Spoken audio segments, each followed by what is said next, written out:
Jody, are you taking that in the public? Huh? You're taking that in the public? Yeah. Is she gonna talk about it? And then you want to take on these? Yeah, well, it's enough for that.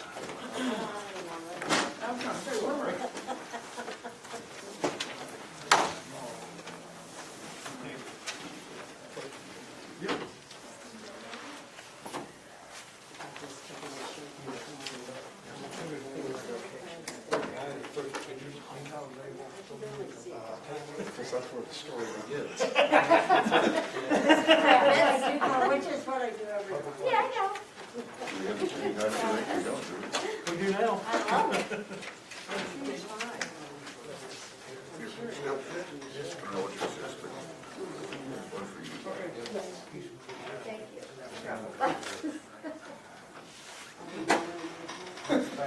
Carly? Yeah, I'd like to do something. I'd like to be someplace. Yeah, me too.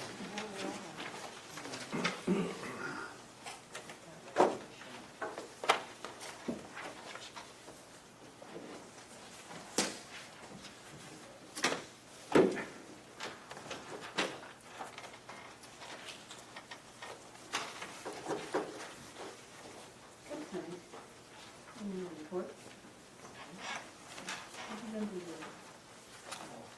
I'm ready. Pretty big event at the end. Talk to him. And,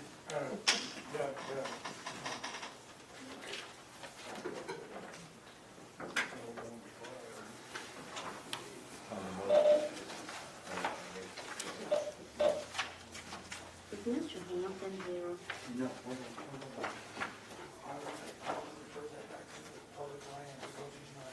So I got a letter from you. Okay, so just we'll wait till he's done. Okay. We got it. Tommy, it shows back of your head. So don't pick it up. I'll say to the viewers,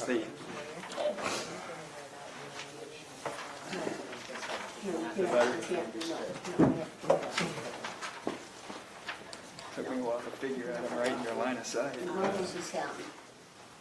You certainly don't believe me. Yeah. Just saying.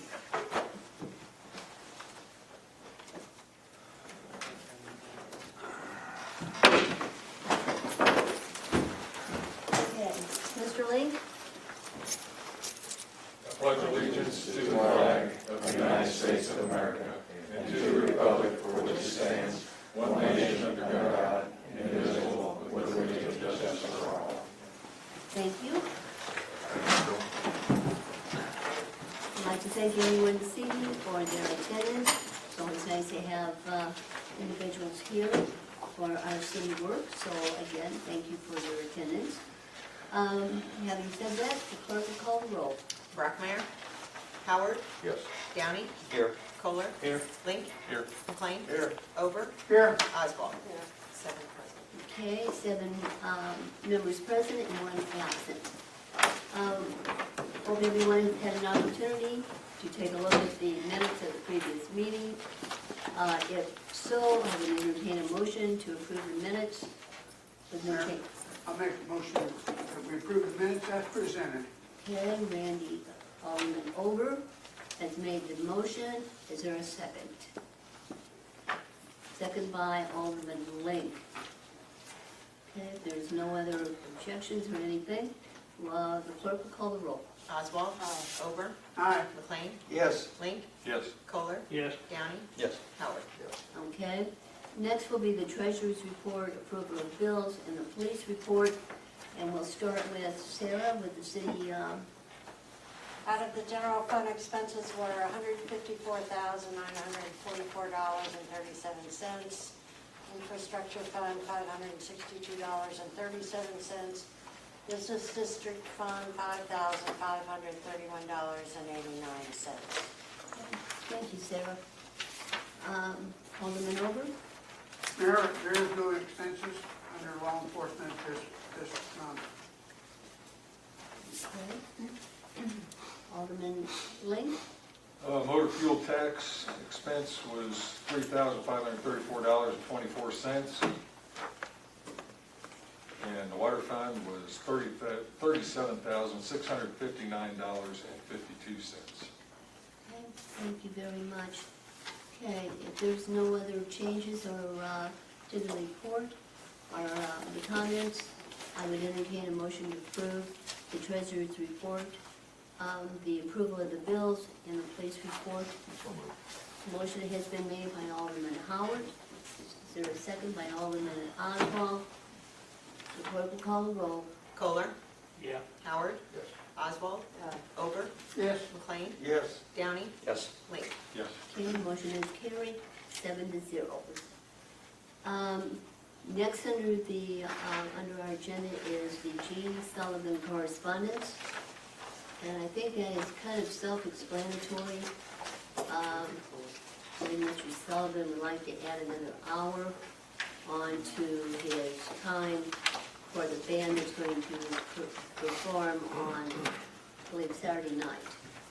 So, again, he would like to have us take up the matter of adding an extra hour to his time, which instead of ending at 10 p.m., we would be ending at 11 p.m. for the band. Now, we can have comments. I'd like to know your feelings on it. Mayor, how much concern have we been getting? I know last meeting they talked about some people have made some comments. Is it a few, or are we getting quite a bit Well, of feedback? it's my understanding that Todd got a couple calls. Quite a few calls, yeah. The Okay. next day, people hit me up. I think John was the same way. Sarah, I got some calls. you got calls. Okay. Yeah. In favor or not in favor? The street closing is The loudness. Yeah, not in favor. And I'm in favor of it not till 11 o'clock. Okay. The Lions Carnival has to stop at 10 o'clock. Yeah. Anyone else get any calls? I wouldn't even mind 11 if the volume could be controlled. When you're a mile away and you can still hear it, it's not good. You know, by 10, 11, there's going to be alcohol flowing, and more alcohol, Well, the you know- louder the music gets. Toward the end, it always gets a little louder. Mhm. Okay, so, You know, one of the best music things I've seen was at the Museo Center on July 4th, 3 or 4 years ago. They had a guy with a dosimeter, yeah, and when it exceeded 80 or 85 decibels, yeah. he dialed the music down so that it was tolerable. But I'm old, I don't like to not be able to sleep because I can hear a bass guitar thumping at my windows at 11 o'clock. And it's 10 blocks away. Yeah. So I take it that most of you are not in favor of moving it to 11. Do we need to vote on that? Yeah, we need to vote. Yeah, it's already, Yeah, we've already done it. till 10, so I don't think there's any. No, we'll just pass it on to him, that it was it's everyone. Can he start an hour earlier? Can he start an hour earlier? Well, that was one of the things we talked about today with one of the aldermen. We just happened to mention about this, and we thought maybe if he started an hour earlier, you know. But aren't they on Saturdays closing down that east main at 10 or noon, whatever it is on Saturday now already? Yeah, So if they're gonna start early, I wouldn't see a problem with that because the road's already shut down. yeah, okay. And maybe people are still up and moving around and not paying much attention to the volume at that point. Okay. You I know agree? what's gonna happen. Okay, we can suggest that you thought maybe an extra, to put the hour ahead on the front end rather than on the back. Do you agree with that? Okay. All right, they should start earlier and not do the last hour. Still keep it at 10. Okay, we'll move it, we'll notify him. Public comment. Okay. I think, go ahead, you want to Yep. go ahead? I do. I didn't get this in. We had finance on Wednesday, and several of these payments came in. I passed out earlier, I had made mention at the finance meeting on Wednesday that we had finally received a few taxes and that would reflect back on April. But then after that meeting on Wednesday, we got a few more. So I just decided to put a little sheet together to show you all so you can just see. Again, even though we received it in July, the month that we're receiving payment on is listed. So for several of these, what we got in April. And I tried to go back on some of these back to February just so you could see the comparison. The municipal 1% sales tax, certainly increased. I think everything pretty much increased for the most part. So that's just FYI for everyone, just for your information. Thank you, Judy. So April wasn't as bad as we thought it might be. Thank you. So we through it yet, do we? No, we're not through it, but, we were very curious about April and what it would bring, and so, who knows about May? Maybe everybody spent all their money in April and they didn't have anything in May, so, but that's how it looked. Okay, I'm gonna have our attorney, I think he has some things he wants to bring up before I get to our guest for this evening. I'm going off the email that was received earlier from John Yao.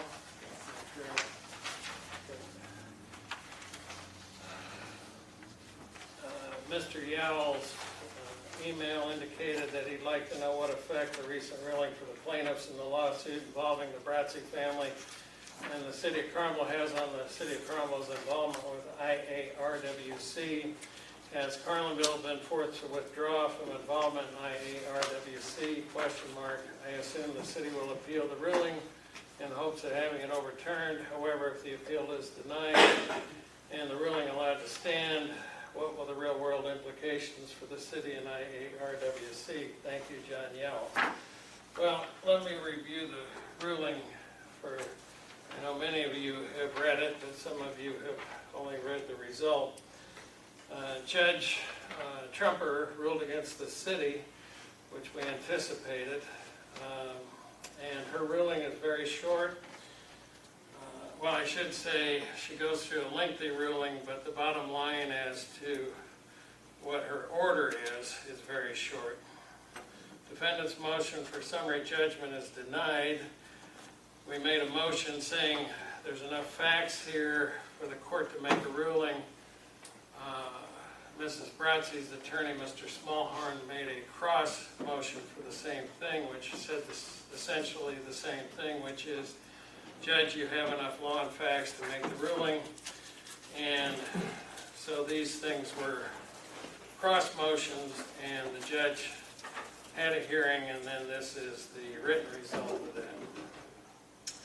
Quote, defendant's motion for summary judgment is denied, including its latches and standing arguments. We made several arguments as to why the court should deny the motion for mandamus. Latches points to, in general, you're required to make a mandamus argument within 6 months of being aware that such a case exists. And then the city took steps since then to take steps towards improving our water supply. And we again made standing arguments that the court also denied, which was essentially that the Bratzys lacked standing to bring this case. But the court denied both those arguments. Quote, the court also incorporates its findings and rulings made in open court regarding defendants' affirmative defenses.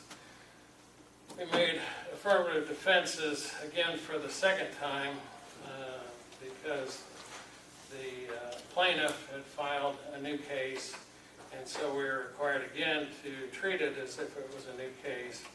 And so we made a number of defenses to that, which Mr. Smallhorn, their attorney, never responded to. So normally those defenses are granted when you don't respond to them. So that was again one of the odd rulings the judge made. Plaintiff's motion for summary judgment is granted. That means that the Bratzi's motion for summary judgment is granted, and the judgment is entered in favor of the plaintiffs on their second amended complaint. That was the mandamus complaint. The court issues a writ of mandamus to compel the undoing of an act not authorizing, so there's a typo, by law, and to require public entities, such as the City of Carlinville and its officials, to comply with state law. The court further finds that based on the City of Carlinville's unauthorized actions, Illinois Alluvio is credited in violation of law and is a void corporation. Finally, pursuant to Illinois Supreme Court Rule 304A, there is no just reason for delay of either enforcement or appeal this order. Well, what does this mean for the City of Carlinville? Our motion was denied, including our arguments.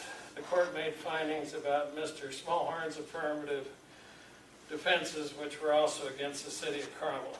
As I said, this was somewhat unusual because generally if the plaintiff doesn't respond, the court must accept our findings as true.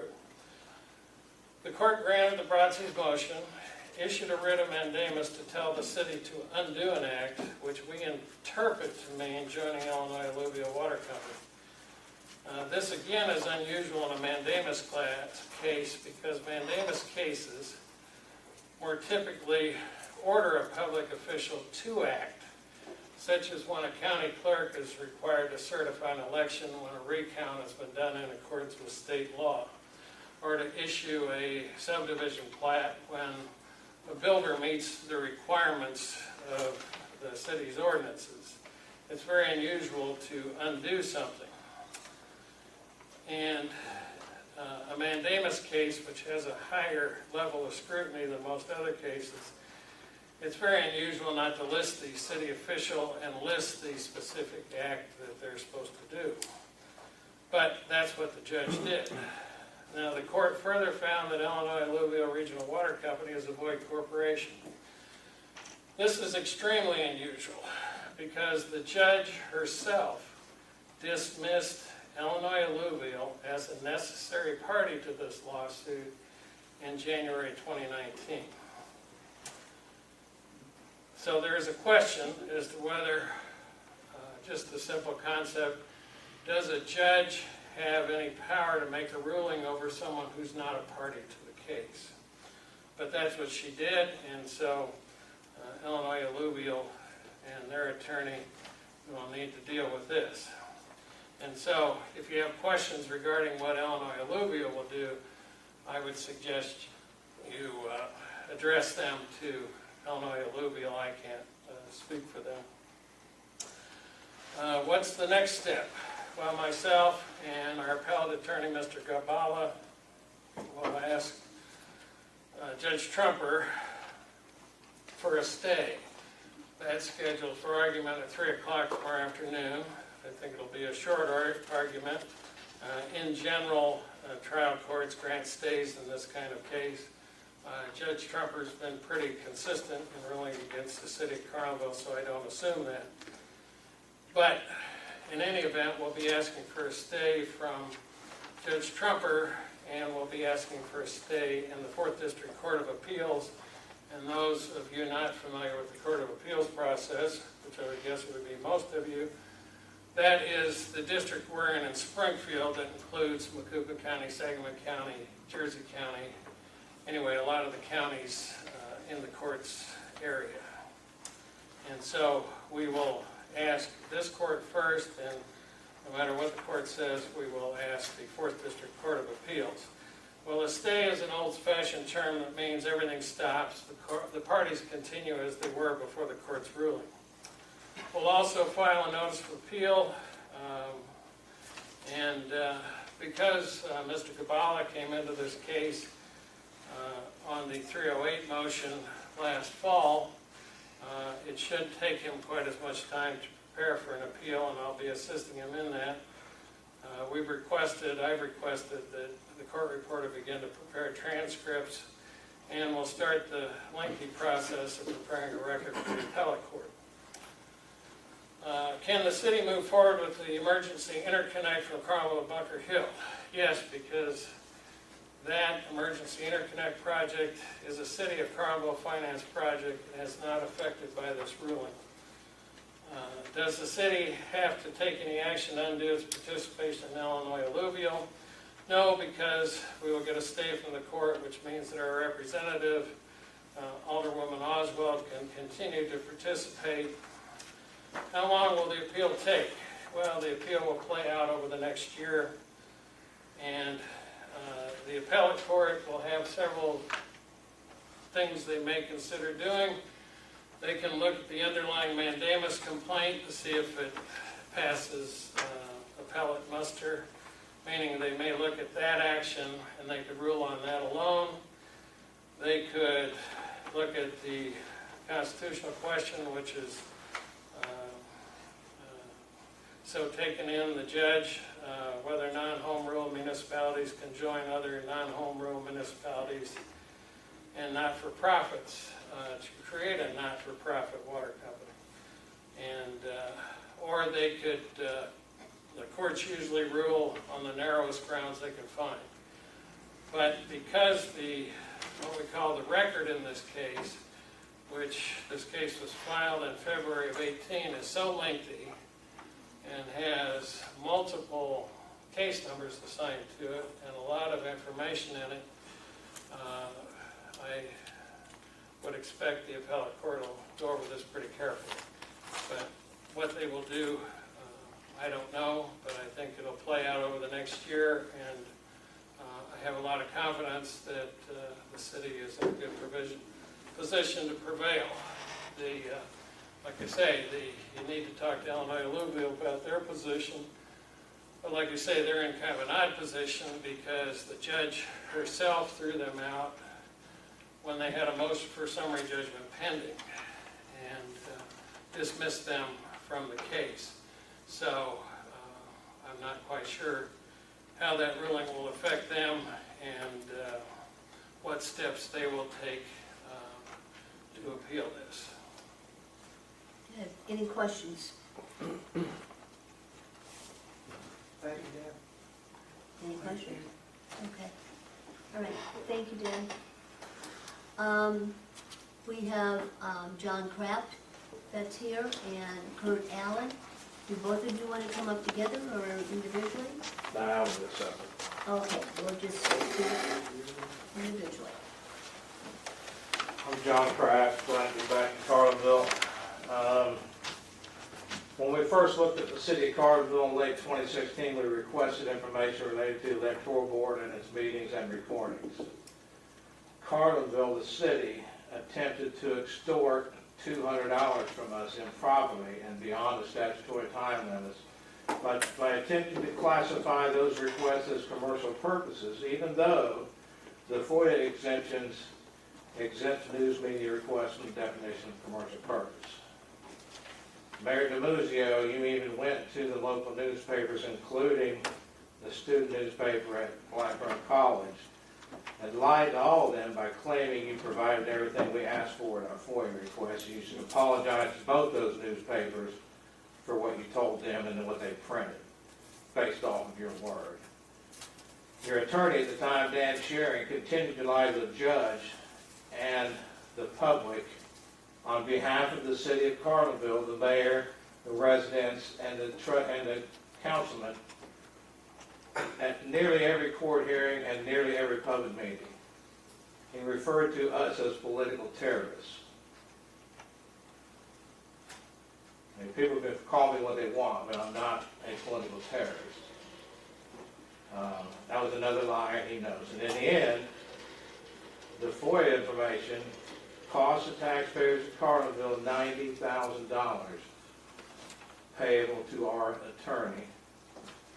And who knows how much you guys spent on your own attorneys. And we finally got to all the records that we asked for after you guys spent $90,000 payable to our attorney. We suspect all the attorney bills in that FOIA case exceeded $150,000 for nothing more than the city trying to hide public records from the public and failing miserably.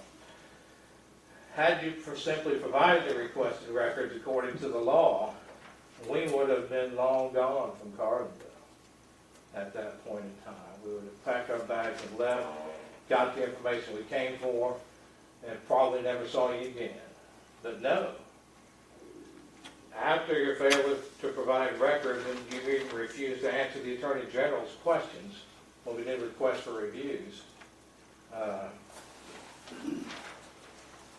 the issue of Illinois alluvial came to light. That's why we got involved in Illinois alluvial. We would have never known, and nobody would have probably called us on that because nobody knew anything about it, and nobody knew what you could or couldn't do.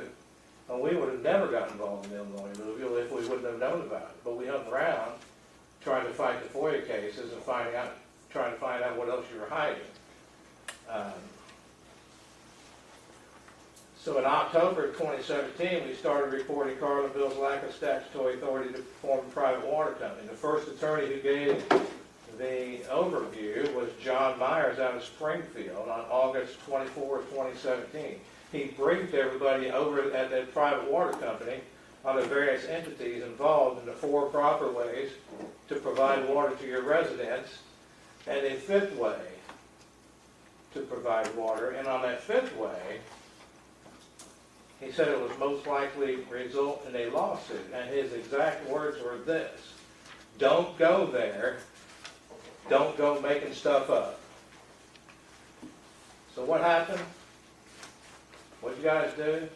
Maybe not all of you, but the council as an individual entity opted for option number 5 because they found an attorney that said, yeah, I'll defend option number 5, even though the previous attorney said, no, that will result in a lawsuit. Since then, since we've been coming here, Carlinville was found to violate the Open Meetings Act twice. Once here, once at that water company. Illinois alluvial issued a notice of criminal trespass prohibiting council members from going to their meeting. Can you imagine that? At the time, you were 1/3 of a corporation, and they were threatening to press charges on fellow council members to go to a meeting. That's ridiculous if I ever heard it. Reports to the Carlinville City Council were sparse and incomplete. They refused to provide any records to the public related to Illinois alluvial, claiming that the private company, and I don't have any records, Alderman Campbell. I didn't get any records when I went to the meeting. Yeah, that's doing a lot of work there, going to a meeting and not having any paper in front of you. Carlinville attempted to keep us from speaking at meetings. Yeah, we got that on video. Carlinville explored becoming a home rule municipality. That's when you were talking about the new law they were trying to pass to put the limit at 5,000. Alderman Campbell said she was astounded at the arrogance of people that questioned her. She was an elected official. People question elected officials, and you shouldn't be astounded at it, or you don't have to be arrogant to question an elected official. She's no longer an alderman. I think we know why. Carlinville passed an illegal public comment ordinance, which is what you're trying to keep us from talking under the last time, saying we shouldn't question public officials. I don't know how much of this has been fixed since I've been here in, a year, 2 years, I don't know. Finally, earlier this month, the Macomb County Circuit Court issued an order against Carlinville stating that the formation of Illinois alluvial violated the Constitution, that declared that company void and directed Carlinville to cease communicating or cease working with it. I understand you filed a notice of appeal, notice of appeal, or are going to, and you filed a motion for stay. I would hope, I've read that motion for stay, I would hope that each of you aldermen would get a copy of that motion for stay and read it and see if you believe it's truthful.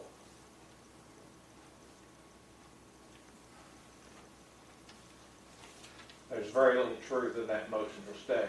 The reasons claimed as asking for the stay. Not everything above that, but the reasons stated, and they're either numbered or lettered. And in my opinion, there's very little truth in that paragraph. And I urge you to read that and then ask yourself, is this truthful? Or should we get a different attorney? Also, if it comes back with the appellate court, or possibly the Supreme Court, still rules against Carlinville, I'm asking that you make every effort to claw back all money that Carlinville and Carlinville taxpayer ever gave to Illinois Louisville. Thanks. Kurt Allen? Thank you. Is your phone going? Nope. My name's Kirk Allen, I'll be brief. And I'll leave this with you, Mayor. Water Commission is covered under 70 ILCS 3720/.001. Water District 70 ILCS 3705. Municipal Joint Action Water Agency 5 ILCS 220/3.1. Those are your three legal options for water. Real straightforward. We said that from day one. Nobody wanted to listen to us. I beg all of you, and I know some of you weren't here during that time frame, but think long and hard about this simple analysis. Is it right for a government entity to take taxpayer money and go start a private business? No matter what that business provides. Is that right? Is that what the taxpayers are supposed to be funding? Because the purpose behind this scam, and it's on video, was to avoid bidding and to make sure that there was no transparency. That's not how our government's supposed to work. We stood here and everybody, I'm assuming everybody said the Pledge of Allegiance. The last three words, justice for all. Justice starts with the truth, and the truth is the law tells you how to do it. Why waste the time and money appealing this when the path to do it legally is right in front of you? Why continue to fight? What's the agenda? What's the benefit, and who's benefiting from it? Who's involved in this contracting operation? It's a simple process. I just beg of you, follow the law, because I honestly believe with the lawyers we've talked to and a whole bunch of them up north, this is a no-win situation for you guys. That you can't go and set up a private corporation with taxpayer money like this. Where does it stop? If you can do that, where does it stop? What's the next private business that you're going to start? McDonald's serves food to people, providing a service. I mean, where does it stop? The law doesn't allow it. I beg of you not to go down that path. The fourth option on there is what the first attorney said, that Okay, basically allowed you can contract for water. Thank you. thank you, Mr. Allen. Okay, any other comments? Okay, being none, we'll move on to old business. Willie's 109. Mayor, you have a comment, I think. Oh, you have a comment? Okay, I'm sorry. I'd like to refer this back to the Public Works Committee because Mr. Hampton's not here, he's out of No, town. no, it's Willie's 109. I'm sorry about that. Willie's, that's. Yeah, it's the wrong Willie's, one. All right. okay. Sorry about I know where you're headed, you know, Willie's. I had this is myself. for Willie's. All right. I think, Willie, you got your proposal there? Why don't you come up to the table here?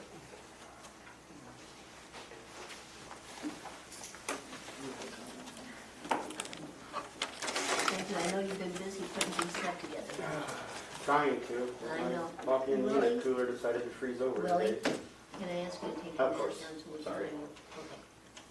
Yeah, my walk-in cooler unit decided to freeze over today, so try to be as prepared for class as I can. What I proposed to the Public Lands and Finance Committee, they're aware. Since we have gone into the different phases under COVID, the city, and I'd like to begin by thanking all of the city for your help to all the small businesses, especially the restaurant and tavern industry, for working with us and allowing and encouraging the outdoor seating. It probably single-handedly saved at least one or two of us and helped get all of us a little bit further along through this. So, as more and more people utilize the outdoor seating, a lot of them asked to make it permanent. And so I approached the committee to possibly purchase part of that parking lot just to the north of my business to establish a permanent outdoor seating area. And that's kind of where we're at right now, so I'm not sure. Yes, Sarah? The finance committee indicated that they would like him to be able to move forward. To do this, there's gonna have to have appraisals and a survey and a legal description. There's gonna be some cost to this. So we don't want him to go through any cost if in the end, we're gonna say, no, we're not selling it. The finance committee indicated with their voting that yes, they would like him to be able to buy that part. No price was ever acknowledged. We don't even know how much appraisal, because he hasn't done anything. So what the vote tonight would be that if we're interested, he could start moving forward, then come back to the committee with his legal description and say, this is the part I want to buy, and then we come up with the amount that we want to sell it to. Is that your understanding too? Yes, thank you for summing up what I need to. It's okay, and so we need a motion on the motion would be that we allow him to move forward in the sale of 20 feet north of the building, I would 65. I would like to amend a little bit, and especially after talking to Alderman Link. The original proposal was for basically 20 feet outside my door, which I think I owned 4 to 6 inches outside my door of that parking lot. But I was going to just go the length of the building. How that would leave, and I have a couple of pictures here if anybody would like to look at where I'm talking about. Would leave a small section right at the end of that strip that the city would own. It would just be I think it's an extra 23 feet. So what I've amended is 20 foot out of the building to, it's, I believe, 88 and a half feet. It's the strip, if anybody has been by that parking lot, which is right in between Willie's 109 West and the Body Depot, the old train station. You can see our line of outdoor seating. That's pretty much what I'm proposing. Just a few feet beyond that, so that if we build something, it doesn't actually take us further back. The other option would be to buy the whole parking lot, but even though that when I did the acreage, it came out to .109, which I thought was a nice omen. But that would probably not, I'm not sure how that would go with the city, but for sure, I would like to at least pursue the option of the first one. Let me go up we don't know how long phase 4 is going to last. There's no end in sight right now. It might even go back to phase 3. The governor has been voiced his opinion on that. It hinges almost daily as to whether he's going to rescind that or not. That's not even to say, will this come back? I mean, nobody knows what this disease will do. Nobody knows how the state or the federal will react. We could be in outdoor seating for a very, very long time. That being said, we set up and tear down 3/4 of what we have every single day. If, like yesterday, the weather, we didn't know last night, most of the weathercasters, and of course they're always right, said that we were going to get some pretty nasty storms. So as soon as the wind picked up, we took all the canopies off. If we had something permanent there, and it wouldn't be an atrocity, it would be something nice, but we wouldn't have to worry about those instances. Also, people just have liked it. There is no outdoor seating in Carlinville. It's a very laid-back, leisurely setting. I have no plans to have loud rock bands. So throw that out there. I've gotten too old for that. Maybe an acoustic 2-piece, guys. And the last thing I wanted to add to that is the outdoor seating, as we all know, does minimize the exposure to COVID. Having something that would be attractive for people to come to, at least at my place, would minimize the exposure. It encourages it. So that's what I have on that. Yes. Steve, when you go down the alley, okay, say I'm going west, okay, and I Okay. go down the alley, how far will your building come out? It won't, can I continue to go straight? You mean the street that comes off the square? Yes, Even if we bought the whole parking lot, that street would still be okay. completely. Okay, so I would still be able to go straight on over, Oh, like yes. country gypsy. The only thing, and on the option one, which would be the smaller, the 22, or the 20 foot by 88 and a half, that would still even allow for the side Okay, route that goes through.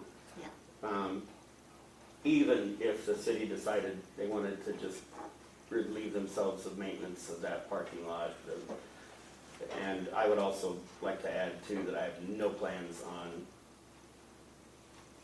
getting rid of any of those parking spots that are being used. so I the mean, parking Marsh, spots would stay there? yes, they would stay there. For one thing, Marcia's a friend of mine, she's right across the parking lot. Valerie's a friend of mine, and plus I wouldn't have, I mean, nobody would be able to park to come Yeah. to my place if I took it. Right. Even if the entire plot was allowed to be bought, the structure I'm talking about would still probably, well, it wouldn't probably, it would still only be to that 20 feet. Okay. Can I entertain a motion to Mayor, I have a couple move questions, Mayor. that we go ahead and,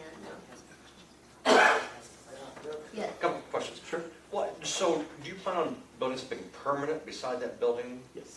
So On the north side of the building, Okay. it would be, as of right now, talking to some construction people, most likely a lean-to type, Okay. probably metal roof. So that, I would still maintain, and we talked about this in Public Lands and Finance, right now, under the COVID regulations, even outdoor seating must maintain 50% exposure. And that would be, I would keep that as we build it. So there would be basically something permanent around the area to enclose the boundaries, but there wouldn't be anything to enclose the customers. So there'd still be open air. can I entertain a question? If anybody wants to look at what Steve's talking about, Oh, yes, sir. he went, he marked where this building is, Yeah, and where the extra ground he's talking about goes out. It's basically the concrete pad of the facility. they'll ask me to mark L's for both of the options, the yellow paint. So if you actually do drive by that parking lot, you can see the areas of both option one, and then I mean, it's pretty easy to see the parking lot. I mean, it's blocked, I mean, it's lined off there. Okay. Any other questions, John? I'll approve the motion. You want to make the We're motion? ready. The motion being that we continue to let Steve, known as Willie's 109, to move forward with the project, So moved. okay? Second? Right. Okay, motion has been made by John Howard, second by Sarah Oswald, that we go ahead and move forward with the project for Willie's 109. Any other questions on it? I'll make sure that your motion does indicate that it is, that you're giving acknowledgement to sell the property. It's just moving forward for discussion, correct? Yes, this is to move forward Okay. with the project on discussion. Discussion only, and you'll be coming back with us as we move along. Okay. All right, any other questions? Okay, clerk, call the roll. Link, Yes. Howard, Yes. Downey, Yes. Kohler, Yes. Oswald, Over, Yes. McLean. Yes. Okay, motion is carried, 7-0. Street sweeper, okay. Who wants to handle the street sweeper? All right, Dan, you ready? I am. Okay. Good evening, everyone. Included in your packet is some information on a street sweeper that the city is interested in, okay? And inside that document, the first 5 pages, gives you all the information with regard to the street sweeper, all the bells and whistles it has on it, all those kinds of things, and what the street sweeper costs, okay? The next couple pages after that is the repurchase agreement. And what this basically outlines here is that the city is going to lease this street sweeper over a period of 4 years with an annual payment of about $20,000, a hair more than that, okay? After 4 years, assuming that the street sweeper is kept in good condition and all the maintenance has been done on it and everything like that, then the company will purchase the street sweeper back from the city at a cost of $100,000. Okay? And then I've also included some information in here from a group called NCL. They specialize in municipal leasing, purchasing, financing type proposals. And they're the ones that would be helping us to finance this at the $20,000 or $20,000 payment per year. They're more than that, about $20,800.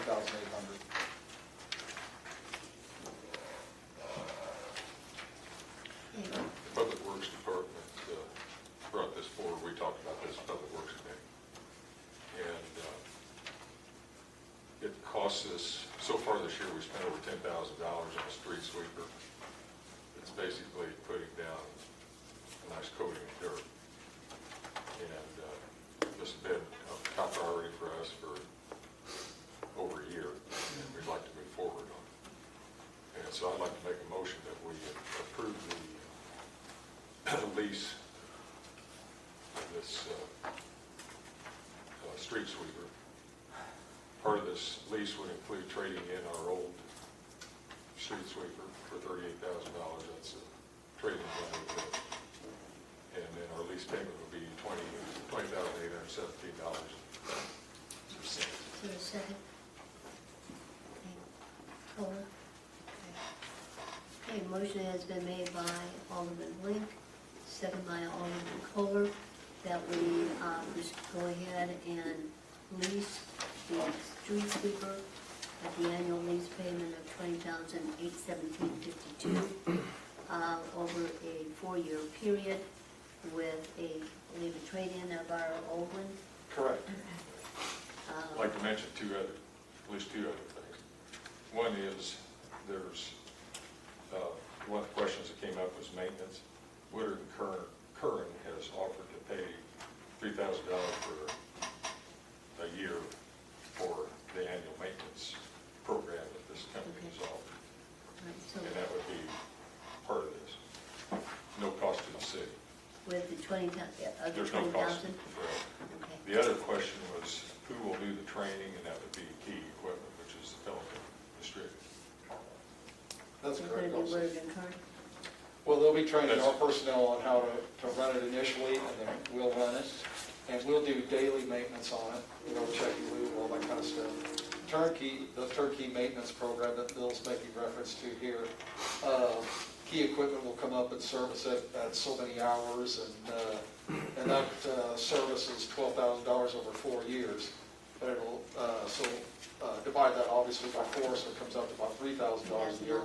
So with us budgeting basically over $10,000 a year in order to do maintenance on the existing street sweeper, actually, we're taking 3 of that and putting it towards the turnkey maintenance.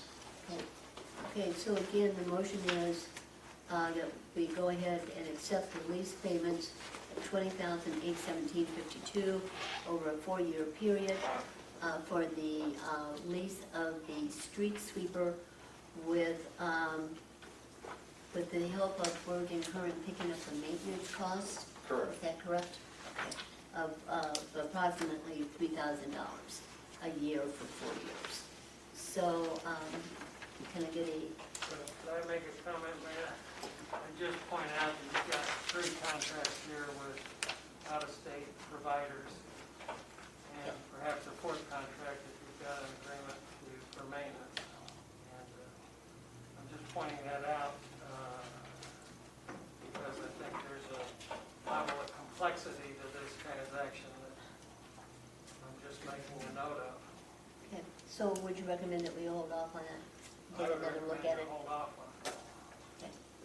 All right, we're going to probably hold off on this particular contract or lease agreement for the moment, and we'll First come, and a second on the floor. yeah, then there rescind is it. a first and a second, and I'll need to have a rescind, someone to rescind your motion. Alderman Lincoln rescinded, Alderman Kohler has rescinded his motion, and we will now hold this until we have another look at the contract and go from there. All right, having said that, the street sweeper is on hold. Next, we'll have the word and current annual report. Go ahead. Well, it's that time of year again that we go over last year's, budget and everything that took place last year during this 3rd year of the 5-year contract with Woodard and Curran. Okay, each of you got a booklet that has in-depth information on it, like annual or averages for the month for wastewater, water, streets, that kind of thing. But I've kind of condensed that into sort of an executive summary here. And so I'll go through that real quick, okay? And so, like every book, it has it's a story here. And so this is how the story begins. You can see in the first picture here that there's a bunch of little kids playing hockey out on the ice. And it's sort of organized chaos. They're only about 7 years old. Nobody knows which way they're going. They, really don't know who's on their team. They don't know where the puck's at, all that kind of stuff. And that's typically kind of what happens when you're going to come in and you're going to sort of manage a new organization. So that was back in August of 2017. Okay, and as anybody who's ever been to one of the Woodard and Curran's Public Works meetings, you'll notice on page 2 that we start with safety, because safety is the #1 priority at Woodard and Curran.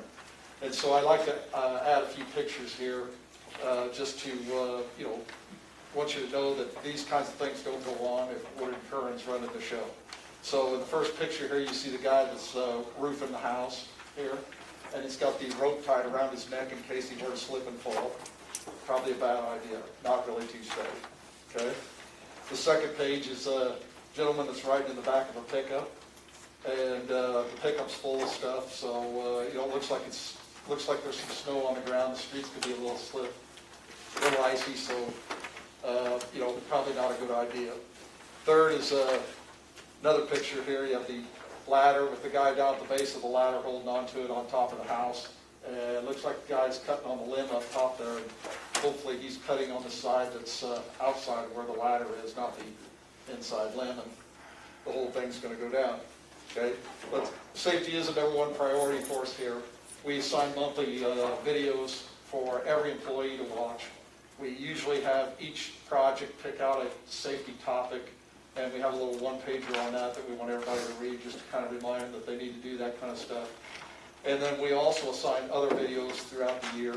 So if we have a close call at another location, we may have a little printout on that, and everybody has to sign that and show that they read it, those kinds of things. So we're always trying to keep safety in everyone's mind, okay? After that, I'll go to the wastewater treatment plant.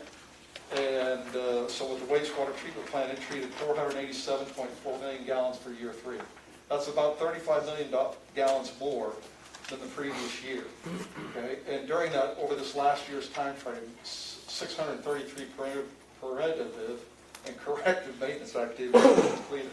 Time for that word. Okay, a plant facility plan is being developed to meet Carlinville's future needs with regard to a wastewater plant. And we've submitted an NPDES permit, which runs out, our existing permit runs out at the end of July. So we assume that here in the next, not too distant future, that we're going to get our new NPDES permit and see what the future holds with regard to that. Under water treatment, we treated 263.3 million gallons of drinking water in year 3. That's approximately 20 million less than the previous year. 596 preventative and corrective maintenance activities were completed over the last year. And Woodard and Kern is providing technical support for the city of Carlinville as representative to the alluvial board. Okay, I'm proud to say that last year that the water plant was 100% in compliance with the state of Illinois for the drinking water last year. Okay, so that's good work by those folks out there. In the street department's area, street sweeping, mowing of the cemetery, the square, the train station, and many other locations. We do a lot of work on the water side, fixing water main breaks, mowing of residence locations that may be abandoned or for one reason or another. We do work on the streets, we clean drains, we do lots of different stuff out there. And last year we had 1,987 work requests completed during year 3. That's approximately 250 more than the previous year. So we had 64 water meters replaced during year 3 also. Okay. Under billing and collection, we collected $2.35 million was collected through the water office during the 2019-2020 timeframe last year.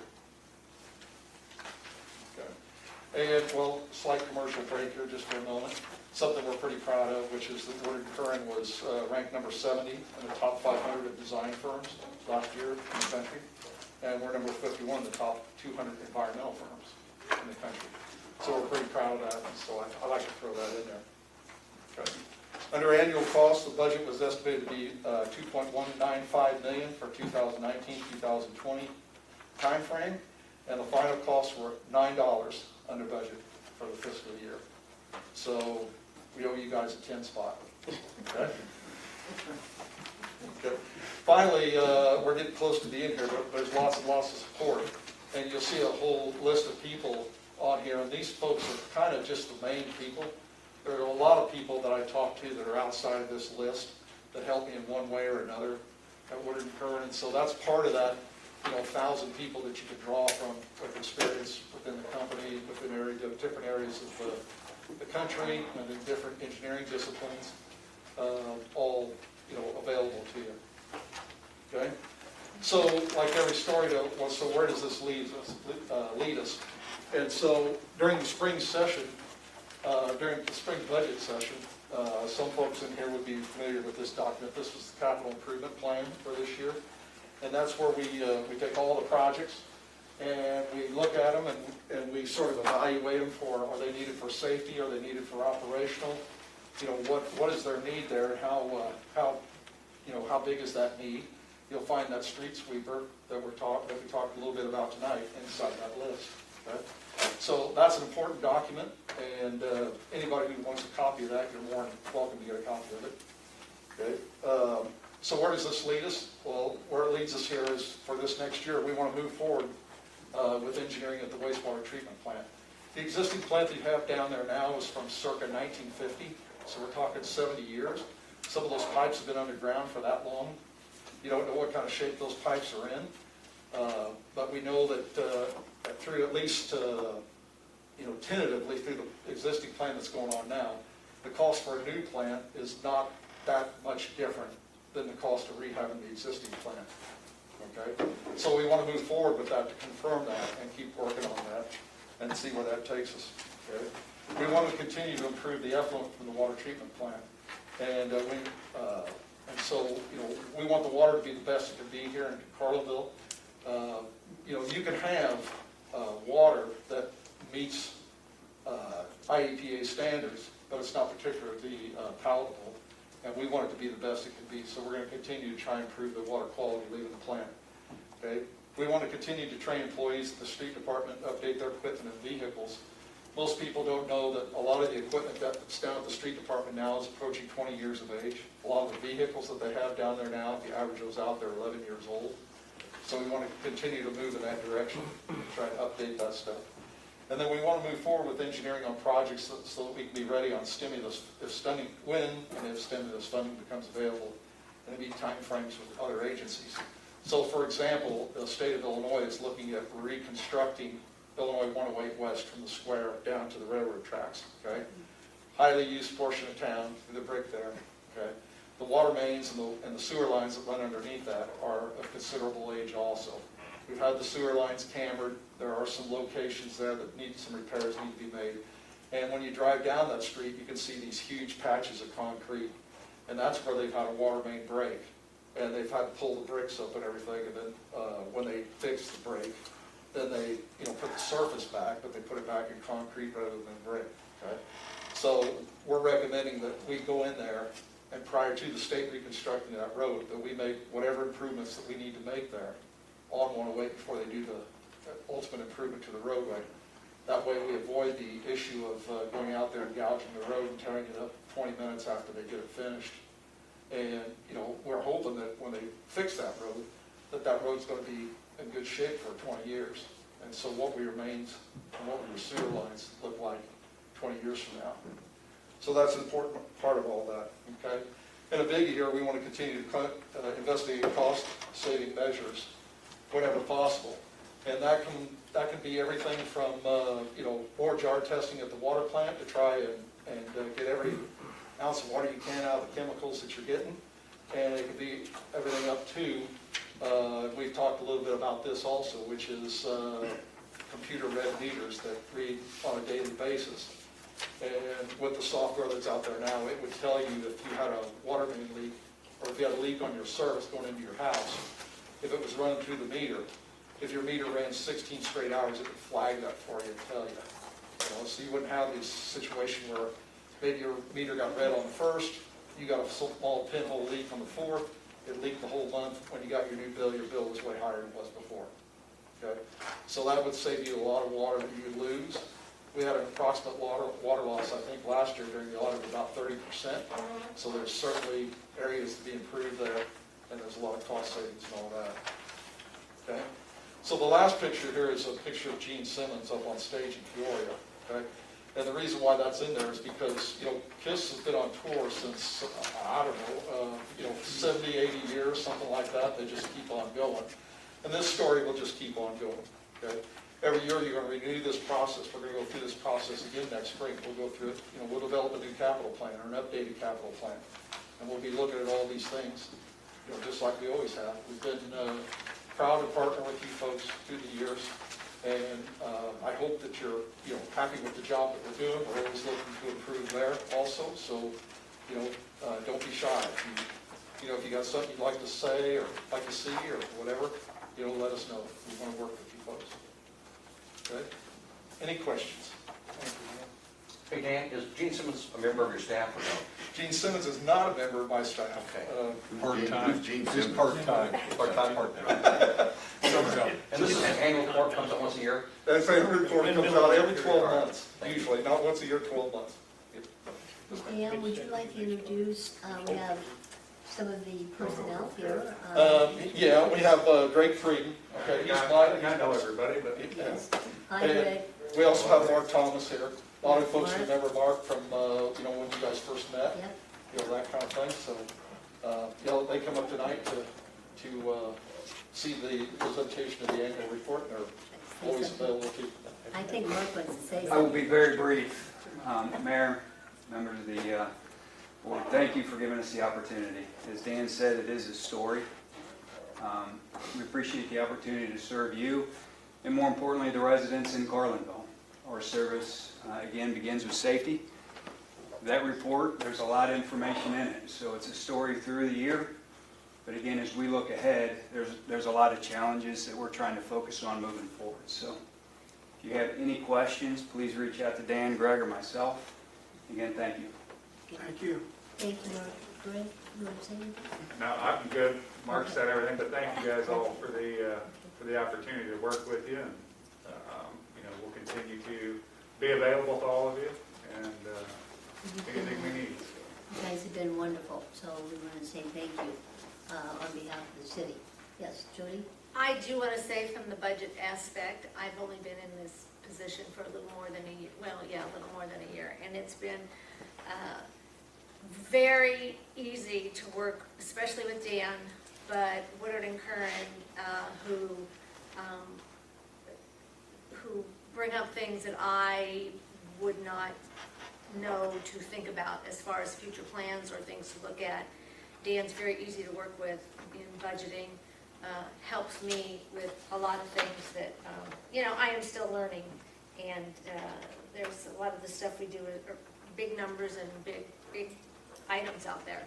But we've talked to Jen. Woodard and Curran's very good about coming to us with just looking at new ideas, and not forcing us to do anything, but things where we should look at. And Dan is a pleasure to work with. We have a good time with Dan, but he answers all my questions, and sometimes he tries to make me feel dumb, but he doesn't really. He does it on purpose. No, he's fun to work with. I really enjoy working with him, and they have helped me immensely in this last year. Okay, we just want to say thank you guys, and we'll go through your annual report with a fine-tooth comb. Okay? Thank you. Okay, thank you. Any other questions of Woodard and Curran? Okay, next would be the lake lease transfer. And Doug, is that you? Yep, Mayor, last Thursday night we had our lake meeting, and we had on our agenda a request to transfer one of the leases out of that lake property from the Davis Trust to Stacy Abbott. It was approved at the lake committee meeting, so I would like to make a motion to approve transferring the property at 16091 Lake Road from the Davis Trust to Stacy Abbott. Okay. Is there a second to that? Okay. One. Okay. Motion has been made by Alderman Downey, second by Alderman Lee, that we go ahead and do the lake lease transfer from the Davis Trust to the Abbott property. Any questions on this? Okay, hearing none, the clerk call the roll. Oswald. Aye. Over. Aye. McLean. Yes. Link. Yes. Kohler. Yes. Downey. Yes. Howard. Yes. Okay, motion is carried 7-0. We're going to skip the mowing and the baling city property. That's going to go back to committee. And next is the grant fund transfer. That's Jody. This came about, again, after finance, or I would have just taken it to finance on Wednesday. Chief has acquired a grant, which we all know about, for the firing range. It's an amount of $125,000 that the state is giving him for this. We have a separate checking account for that, which Angela, the auditor, has said we can use for many different grants as long as there's only one grant running through the account at one time. So this is the account that we're using for his grant this time around. We've run into with what Chief has to do with these bills is he gets bids, whoever is doing the work on whatever it is needs paid. He cannot submit the bill for repayment back from the state until the check has been written, cashed, and he can send in from a bank statement the canceled check. This means we have to transfer funds over. This is a lot of back and forth of debits and credits and interfund transfers. We ran into a problem this time. He was able to acquire right off the bat some initial money just to get started with.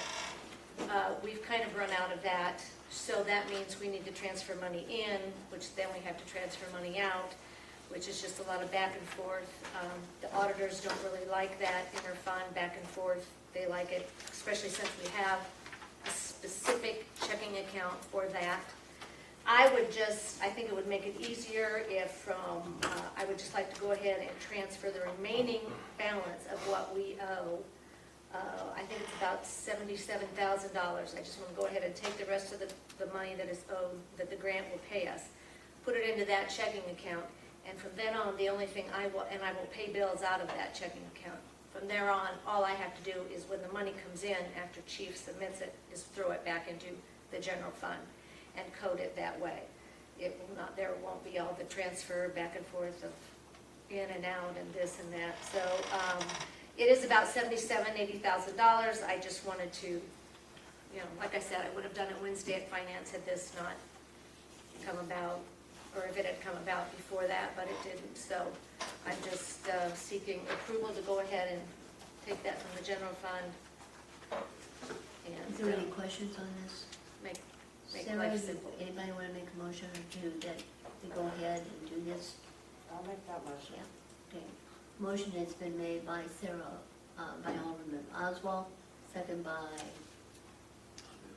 Alderman Kohler, that giving the budget officer permission to go ahead and transfer money into the checking account for the grant, which in turn will be reimbursed to the city of Carlinville. Any questions on that? Okay, there being none, clerk call the roll. Howard. Downey. Yes. Fuller. Yes. Link. Yes. McLean. Yes. Over. Yes. Oswald. Okay, motion is carried 7-0. Chief, I forgot to ask you, is there anyone on the line? Okay, no other public comments on the line? Mayor, I'd like to make a motion to adjourn. Wow, motion has been made by Alderman Downey, is there a second? By Alderman Howard, all those in favor